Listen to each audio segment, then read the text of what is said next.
Stirling central difference interpolation का जो formula बनाना है उसके लिए हमारे पास एज यूजुअल जो है इंट्री जब आर्गुमेंट दिया हुआ होगा, मान लिया हमारे पास इस तरह से वैल्यू ऑफ x और वैल्यू ऑफ y गिवन होगी, तो सेंट्रल इंटरपोलेशन का जब यूज हमें करना होता है तो इसमें ये बताया गया है कि दी गई x की वैल्यू जिसके लिए y निकालना हो वो कहीं हमारे पास दिए गए x के टेबल के बीच में या बीच के आसपास आए तो हम लोग सेंट्रल डिफरेंस टेबल यूज करते हैं। अगर मेंशन नहीं है तो, अगर मेंशन है तो चाहे वो वैल्यू ऊपर हो या बॉटम पे हो तो भी हम लोग सेंट्रल डिफरेंस टेबल के किसी एक फार्मूले को, चाहे गास फार्मूला या स्टर्लिंग फार्मूला या बेसल फार्मूला लगा के यूज करते हैं। तो बीच में मान लिया x की वैल्यू जिसके लिए कैलकुलेट करना पड़ेगा वो x0 होगा। x0 के ऊपर की वैल्यू को हम लोग x-1, x-2 नीचे को पॉजिटिव इस तरह से एज्यूम करते हैं। इसके करस्पॉन्डिंग जो इंक्रीज होगी वो हमारे पास x0 की y0 होगी, y-1 होगी, y-2 होगी, y+1, y+2 और y+3। इस तरह से इंक्रीज एज यूजुअल जो है सेंट्रल डिफरेंस इंटरपोलेशन के लिए जो लगती है वो हम लोग कर लेंगे। अब इसमें जो फार्मूला सेंट्रल टेबल बनाने का भी यूज हम लोग को पता है। Formation of central difference table हमने एक बार सिखाया है, उससे देख के हम लोग उसको बनाना सीख लेंगे। और उसी टेबल में हमने ये हाईलाइट किया था कि किन किन वैल्यूज पे हमें ध्यान देना है, किन किन वैल्यूज का हमें काम है, उसी हिसाब से जो है टेबल के वैल्यूज को देखते हुए फार्मूले की लेंथ का यूज करना पड़ेगा, कहाँ तक फार्मूला हमारा लगेगा। तो जो फार्मूला हमें लगाना पड़ेगा तो फार्मूला हमारे पास जो है वो एज यूजुअल जैसे y=f(x) होता है y0 plus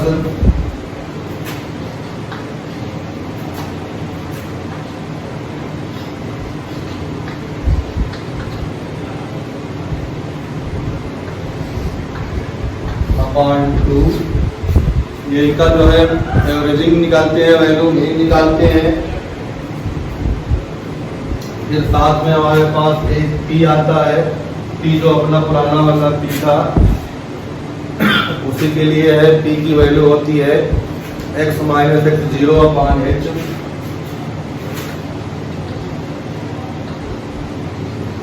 p x-x0 upon h। h जो होता है किसी दो कंजिक्यूटिव के, इस टेबल में दो कंजिक्यूटिव के जो होता है डिफरेंस और जिसकी वैल्यू कांस्टेंट होनी चाहिए सेम इंटरवल के लिए। और x0 हमने अलॉट किया है और x जो होगा क्वेश्चन में दिया होगा। ठीक इसी तरह से अगला जो लिखेंगे हम लोग तो हमारे पास जो आता है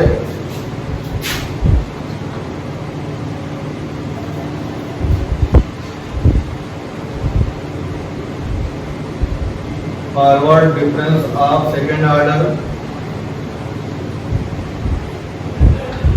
y of -1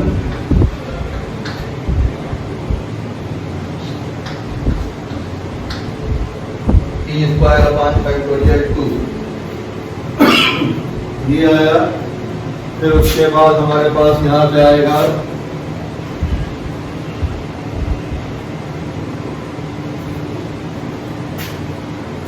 forward difference of third order of y-1। यहाँ पे इसको लिखो plus forward difference of third order of y-2 whole upon 2। Averaging करनी होती है वैल्यूज को तो होल अपॉन 2 आएगा। फिर उसके साथ हम लोग के पास जो आएगा वो आएगा, देखो यहाँ से p² बाई फैक्टोरियल 2 आया था अब आएगा पी स्क्वायर तो रहेगा ही, साथ में पी स्क्वायर माइनस 1 होगा अपान फैक्टोरियल, नहीं पी स्क्वायर की नहीं आएगा, खाली पी आएगा, पी स्क्वायर माइनस 1 अपान फैक्टोरियल 2 आ चुका है। अब फैक्टोरियल 3 आएगा। फिर अगला टर्म हमारे पास जो आएगा वो देखते हैं। अब हमारे पास अगला टर्म यही लिख दें, अगले टर्म में जो है टर्म वैल्यूज कम आएगी, तो पी स्क्वायर माइनस 1 होगा। तो फोर्थ ऑर्डर का जो है निकालना है, और रहेगा हमारे पास कौन सा की वैल्यू आएगी y माइनस 2, और साथ में रहेगा पी स्क्वायर और पी स्क्वायर माइनस 1 अपान फैक्टोरियल 4। फिर अगला टर्म आएगा ओरिजिन वाला।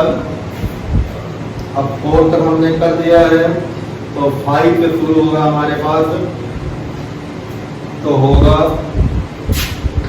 Forward difference of 5 order of y minus 2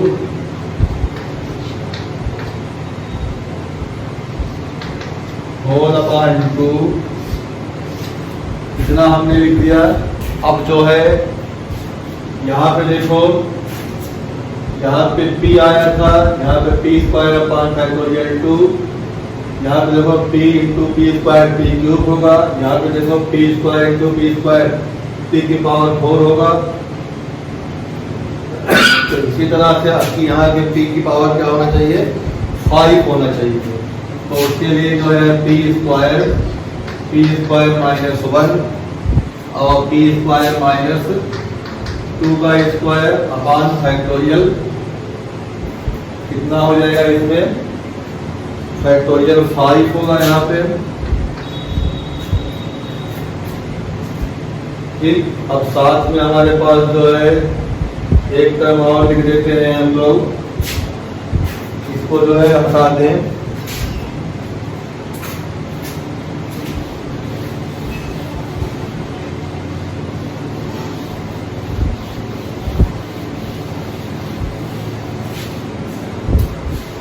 plus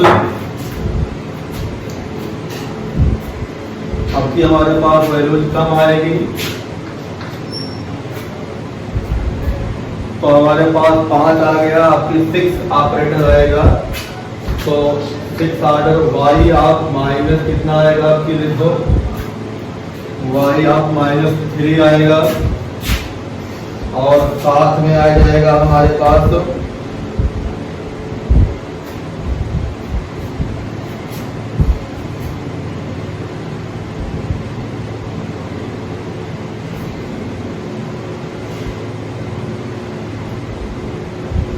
अब देखना है हमारे पास यहाँ पे ओरिजिन तो नहीं है इसमें, लेकिन p की जो वैल्यू आएगी वो आएगी 6 पावर तक, 2 2 4 2 6। तो अब की कितनी हो जाएगी ये, तो इसमें हमारे पास 5 लाना है, ये तो 5 वाला है, 5 आएगी। तो इसमें 6 लाने के लिए हमारे पास P square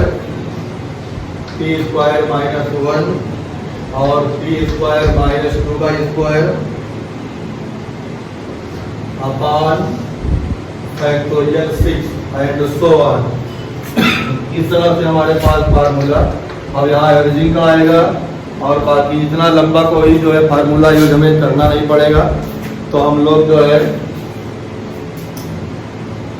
y0 plus forward difference y0 plus forward difference of y minus 1 upon 2 average निकालेंगे, t से मल्टीप्लाई करेंगे, फिर उसके बाद forward difference of second order of y minus 1 निकालेंगे, पी स्क्वायर y फैक्टोरियल 2 से मल्टीप्लाई करेंगे, plus forward difference of third order of y minus 1 forward difference of third order of y minus 2 upon 2 average निकालेंगे।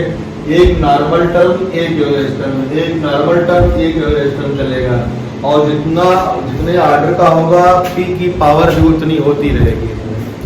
तो इस तरह से इसको हम लोग लंबा करते जाएंगे।